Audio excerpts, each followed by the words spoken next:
Hello, sir. I would like to explain the problem-based learning for the subject PD3236 Computer Programming Semester 1. Our group members are Dhanasilan, son of Padmanathan, Yugan, son of Subramaniam, Nanda Kumar, son of Mohan, and Anusha, daughter of Mahindran. Now, Nanda would explain the introduction. Okay, thank you to my teammate Anusha. Now I would like to explain about the introduction for our project. We have chosen the situation of a QA seller to calculate the total price, the total selling price of some community members at Kampong Tinggi Tinggi service. We found that the problem that they face while doing this business is they miscount the total price of the QA that they sold. Based on the survey we have done, we have identified that they miscount the total price of the kuwait that they sold. All of the kuwait was sold by 3 pieces in one packet. So each packet price is RM1 ringgit. For example, if an office worker buys the kuih inti pulut and kuih karipap for 6 ringgit, which means kuih inti pulut is RM3 ringgit and kuih karipap will be RM3 ringgit. So the total price will be RM6. If that worker pays RM20, means that the seller should return him RM14. But unfortunately, the seller returned him RM12. At the same time, the seller also miscount the price where the return money should be RM10, but the seller gave him RM12. Based on the above situation, we can clearly understand that the loss of money is totally for both sides and of seller and the buyer. Now my teammate Yugan will proceed with next slide. Okay, thank you, Mr. Nanda. Now I would like to explain about the suggestion on how to solve the problem. Okay, the first point is we can use a calculator as a medium tool for calculate the daily profit by selling the items. By using the calculator, the seller can avoid miscalculation while selling the kuih to the customer. The calculator provides the calculation in the fastest way as well. Moreover, the calculation of the selling the items to the customer is accurate where the customer also feel convenient to buy the items that been sold by the seller. Besides that, the seller can record their selling details of the items in a notepad as well. The seller also can record amount of kuih that been prepared for the day before start to selling in order to avoid the shortage of total money. Okay, next I would like to pass to Mr. Dhanasilan. For the coding, first of all, we declare the variable, and after that, we using the double quantity because the quantity is in integer. After declare, we need to input value into program to calculate the amount.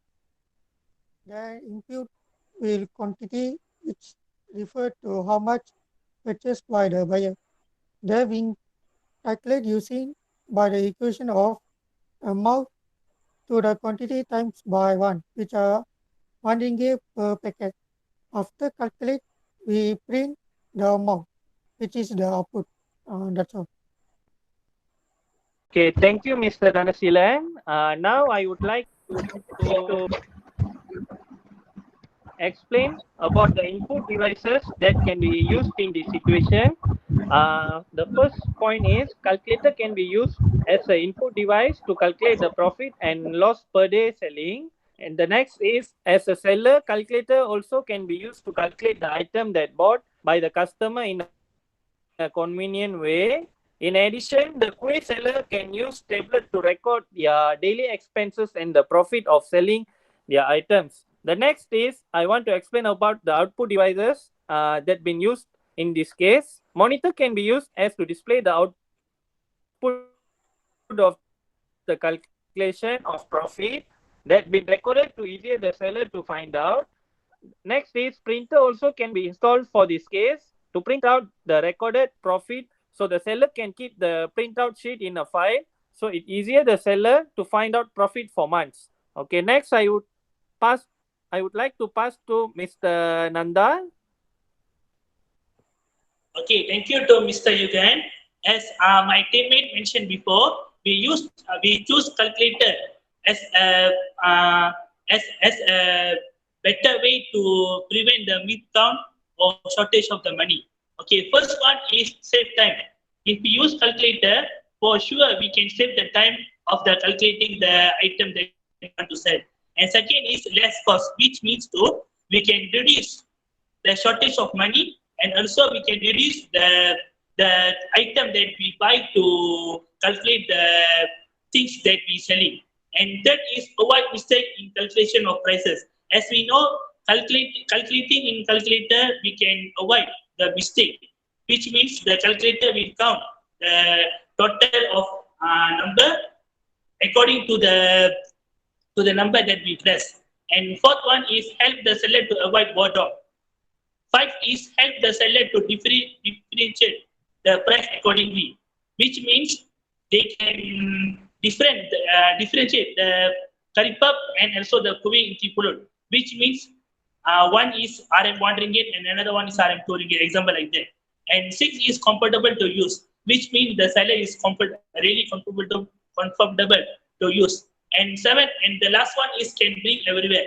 As we know, calculator we can bring to everywhere, which means which is we can use the calculator to sell the things in night market and morning market, and so even market.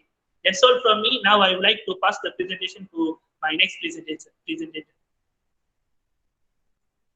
For the competition, the existing solution, the problem faced by the seller are the lack of security, which are the paper document is less safe compared to an electronic system. Wrongly placed, the documents can get into the wrong hands. The organization secret or classified information is unsafe. The leak of confidential document can cause of losing client because their information to be secure. Then the next problem are time consuming. Manually managing handling of each and every document and store them is time consuming process. Transporting or carry out document handling them is a physically demanding task. But with information technology tool, this data can be traveled in just a thumb drive. For the new solution, the first are fast transaction checkout. When the user integrate the system with other modules such as inventory management and loyalty program, it could bring into a seamless experience for shopper. The status of any product in stock will be checked and updated in real time to respond to the customer. Besides that, loyalty program integrated with system will make the process of managing and spending reward point more convenient. The total discount price will be calculated and directly subtracted from the amount value during the transaction process. The second are strengthen the efficiency. The system increases the staff confidence because they are not under the burden of memorizing price, the name of the product. The system will show all product on screen with a thumbnail image to choose and add to cart easily with smart category helping them precisely identify the item they want. And as far as we are concerned in the previous part, the system is able to reduce the time per transaction. Moreover, the system is also eliminate human errors by the minimizing human interference, which means the most of the manual steps are now done automatically and precisely by the system. Next, I will pass to next candidate. Okay, now I would like to explain the cost of our project. Using a calculator is a short process and the input data is not too large. So one of the software recommended by us is DVC++ software. The estimated cost for the installation is RM30 to RM40. This software can be used by the quiz seller to calculate their quiz sales. For example, it can be used to calculate the total selling price of a kuih inti pulut, which is RM1, kuih kari pap RM1, kuih inti kelapa RM1, and kuih inti kacang merah RM1. Thus, the total sales will be RM4. Okay. This software can be used by using the formula or equation to perform mathematical calculations such as addition, subtraction, multiplication, and division. For example, we can do multiplication in this programming. Okay, that's all from us. I would like to end our presentation here. In conclusion, I would suggest that programming software is an ideal choice to calculate the sales as it is precise and can be calculated in huge amounts. Thank you.